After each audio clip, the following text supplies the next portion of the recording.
दिखाते हैं सीबीआई के आरोपों के मुताबिक इस घोटाले में किसको क्या फायदा मिला है। सीबीआई को इस मामले में 7 लेन देन का पता चला है, जिसमें जमीन के 3 प्लॉट राबड़ी देवी के नाम है, 1 प्लॉट लालू यादव की बेटी मीसा भारती के नाम है, वहीं 2 प्लॉट लालू यादव की बेटी हेमा यादव के नाम है।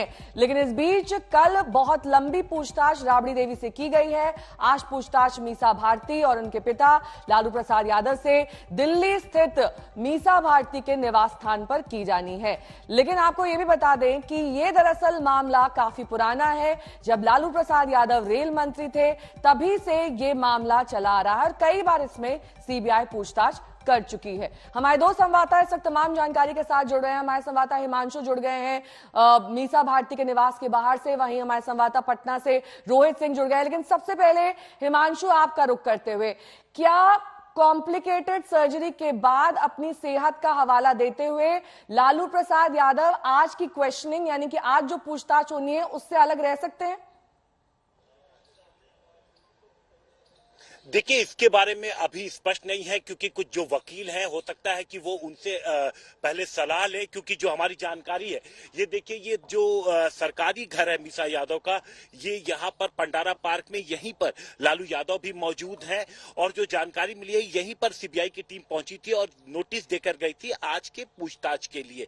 अब ये देखना होगा कि क्या जिस तरीके की तबीयत का हवाला दे करके उनकी जिस तरीके से वो अभी पिछले दिनों गुजरे हैं, तो क्या वो पूछताछ में शामिल होते हैं या नहीं होते हैं, ये अभी स्थिति स्पष्ट नहीं है। हो सकता है कि अपने वकीलों से बात करने के बाद वो इस मामले में राय बनाए। लेकिन अभी जो उम्मीद ये बताई जा रही है कि तकरीबन 11-12 बजे के आसपास सीबीआई की टीम यहां पर मीसा यादव के घर पर पहुंच सकती है, क्योंकि इस बाबत उन्होंने पहले ही नोटिस दे दिया था। और इसके पहले 4 घंटे कल बिहार में भी राबड़ी देवी से पूछताछ की गई थी। और ये सब कुछ सीबीआई बड़ी तेजी से इसलिए अचानक से आई हरकत में नेहा, क्योंकि 15 तारीख को नोटिस है सभी को राउज एवेन्यू कोर्ट में, जिसमें लालू यादव, मीसा यादव समेत 14 आरोपी जो इसमें बनाए गए हैं, उन सबको राउज एवेन्यू कोर्ट में पेश होना है। तो सीबीआई निश्चित तौर पे कहीं ना कहीं जो उनके सवाल हैं या जो कड़ियां जो अभी जुड़ नहीं पाई हैं, उनको जोड़ने की कोशिश कर रही है और इसी सिलसिले में ये पूछताछ की जा रही है। तो देखना ये होगा कि जब 11 से 12 बजे के आसपास सीबीआई की टीम मीसा यादव के सरकारी आवास पर पहुंचती है, तो यहाँ पर वो लालू यादव से क्वेश्चनिंग कर पाती है या नहीं। रोहित सिंह भी हमारे संवाददाता पटना से जुड़ गए हैं इस वक्त तमाम जानकारी के साथ। रोहित, कल जिस तरीके से पूछताछ हुई वो पिछली क्वेश्चनिंग से कितनी अलग थी?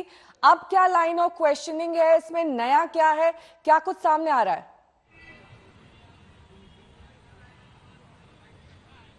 देखिए नेहा, एक बात समझिए कि इस पूरे मामले में जो घोटाला 2017 में ये सामने आया था, उसके बाद इसकी जांच पिछले 5-6 सालों से चल रही है। और इस मामले में कोर्ट में जो है वो चार्जशीट भी दायर कर दिया गया था कुछ महीने पहले सीबीआई के द्वारा। लेकिन अब सवाल उठता है कि आखिर जब दायर कर दिया गया है चार्जशीट, उसके बाद फिर सवाल जवाब क्यों हो रहे हैं? तो हमें जो जानकारी मिली है कि सीबीआई को इस पूरे घोटाले को लेकर कुछ नए लीड्स, कुछ जानकारियां मिली है और इसीलिए इस नई जानकारी और इस नए लीड्स के आधार पर एक बार सवाल जवाब करना फिर से जरूरी पाया है सीबीआई ने। और इसीलिए कल राबड़ी देवी के सरकारी आवास पर सीबीआई की टीम पहुंची थी। 4 घंटे तक उनसे सवाल जवाब होते रहे जमीन के बारे में कि आखिर वो जमीन किसकी थी, किसके पास पैसे गए और उनके नाम पर जमीन कैसे आई। बहुत सारे सवाल थे।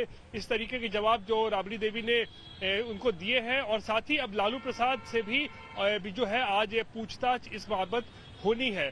और 15 तारीख को, जैसे कि हिमांशु भी बता रहे थे, कि तीनों को यानी कि लालू, राबड़ी और मीसा भारती को कोर्ट में पेश होना है और उसी दिन पता चलेगा कि आखिर इस केस में आगे की क्या कार्रवाई होती है। क्या जिस तरीके से कोर्ट ने संज्ञान लिया है चार्जशीट का, उससे ऐसा लगता है कि कोर्ट के तेवर भी इस वक्त जो है वो तल्ख नजर आ रहे हैं। लेकिन अब देखने वाली बात है कि आज लालू प्रसाद को ये सीबीआई के सामने प्रस्तुत होते हैं और या नहीं। ठीक है, बहुत बहुत शुक्रिया रोहित और हिमांशु तमाम जानकारी के लिए आपका। तो कल राबड़ी देवी से पूछताछ हुई, इसको लेकर जबरदस्त सियासी संग्राम छिड़ गया है। आरजेडी और विपक्ष के नेताओं ने इसे विपक्ष को परेशान करने की रणनीति बताया। डॉक्यूमेंट्री एविडेंस है उसके बारे में, ये फलाने से जमीन लिया, फलाने को नौकरी मिला, तो उसके लिए छापेमारी की क्या जरूरत है?